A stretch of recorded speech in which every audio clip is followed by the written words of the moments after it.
Militan Hizbullah dari Lebanon telah meluncurkan sebanyak 1.038 serangan ke posisi Zionis.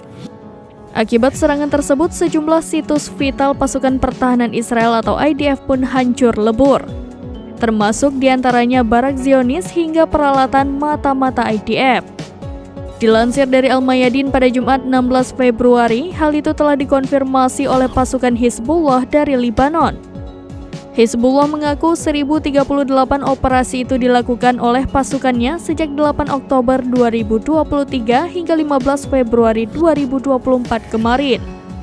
Pasalnya, rentetan serangan tersebut dilakukan sebagai bentuk solidaritas terhadap ketahanan rakyat Palestina di jalur Gaza. Selain itu, serangan tersebut juga sebagai respon atas agresi pendudukan terhadap desa-desa di Lebanon.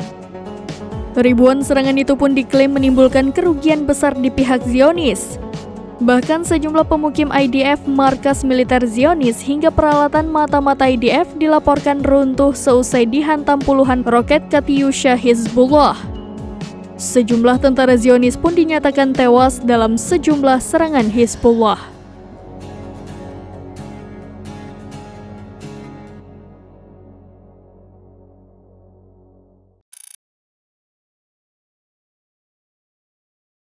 Download Tribun X sekarang, menghadirkan lokal menjadi Indonesia.